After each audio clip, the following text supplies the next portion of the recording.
Bahrain at Kuwait muling nakaranas ng pag-atake ng Iran. Pero United States of America agad na nagsagawa ng aksyon at inatake naman ang maraming lugar sa Iran. Bakit naman kaya inatake ng Iran ang Bahrain at Kuwait? Pag-usapan natin yan dito sa videong ito. Pero bago ang lahat ay huwag kalimutang mag-subscribe at dahil nandito ka na rin lang naman, samahan mo na ng matamis mong like ang videong ito at i-click ang notification bell. Napakalaking tulong yan para sa aming mga content creators.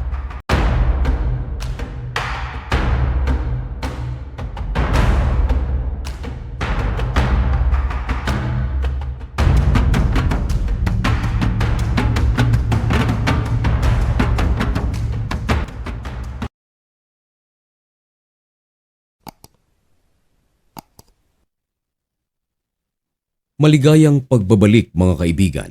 Kumusta kayong lahat? Ngayon ay June 29, 2026 at magbibigay tayo ng pinakabagong update sa sigalot sa pagitan ng Amerika at ng Iran. Marahil ay isa ka sa mga sumusubaybay sa mga kaganapan sa West Asia, Middle East, Israel, Amerika at mga pangyayari na gaya nito. Tama ang inyong narinig mga kaibigan na ang Bahrain at Kuwait ay nakaranas na naman ng mga ginawang pag-atake ng Iran. Ang pag-ataking ito mga kaibigan ay ang pinakaunang ginawang pag-atake ng Iran sa Kuwait at Bahrain buhat ng magkaroon na ng kasunduan ang United States of America. Ito yung tinatawag nilang Memorandum of Understanding. Nitong nakaraang araw mga kaibigan, nagsagawa rin ng pag-atake ang Iran sa isang oil tanker na pag-aari ng Singapore.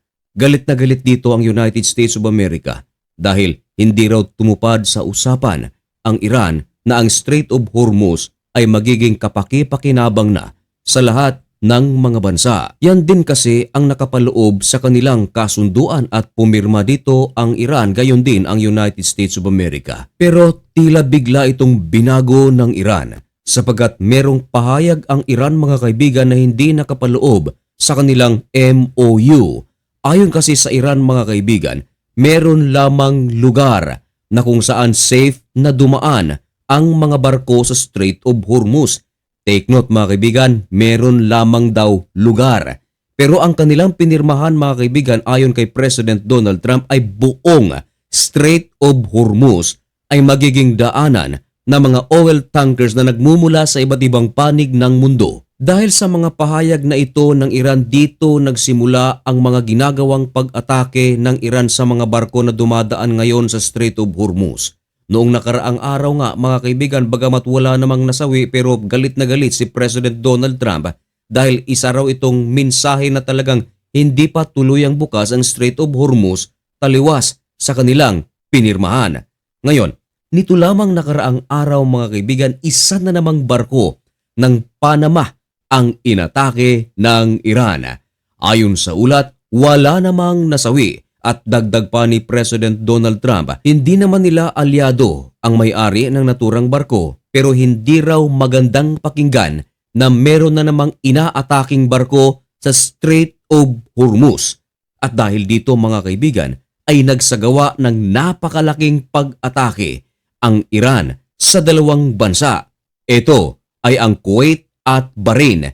Bakit naman umatake ang Iran sa Kuwait at Bahrain gayong ang dalawang bansang ito ay nananahimik? Well, simple lang ang reason mga kaibigan. Sapagkat sa naturang Panama flag vessel na dumadaan malapit sa Strait of Hormuz at may karga itong mahigit na 2 milyong barrels of crude oil, inatake ito ng Iran, gumawa ng paghiganti ang United States of America.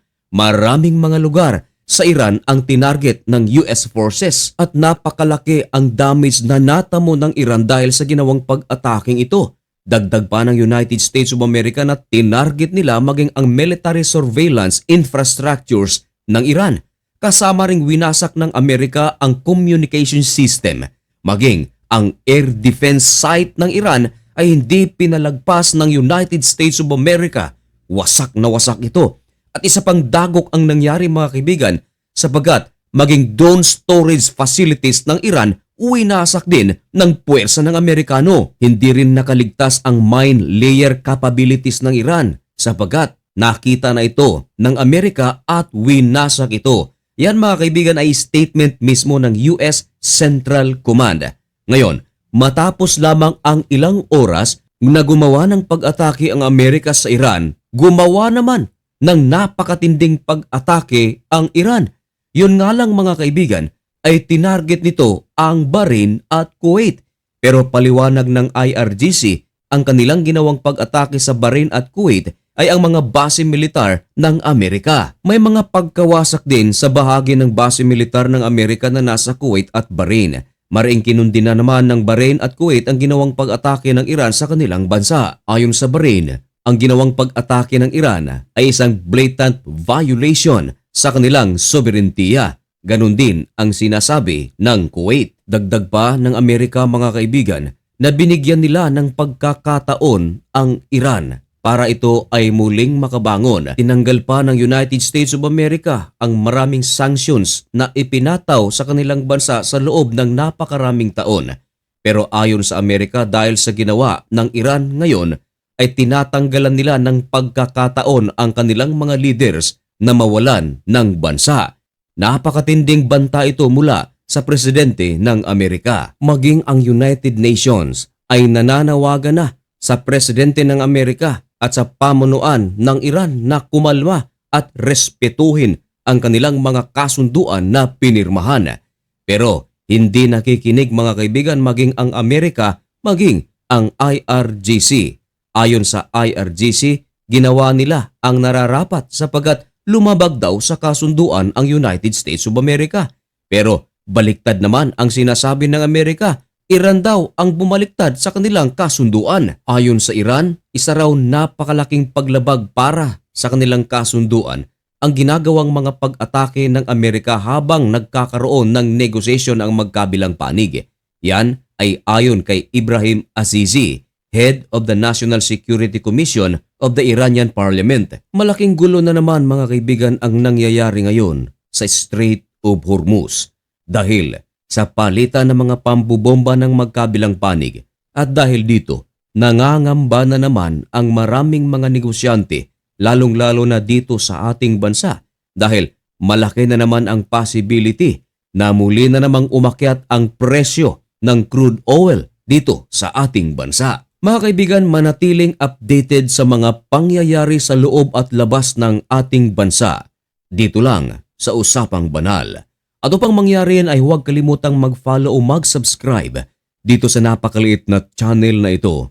Sa lahat ng aking mga kababayan sa loob at labas ng bansa, mag-ingat po kayo. Hanggang dito na lamang muna ang video ito. May God bless you and thank you so much for watching. Goodbye.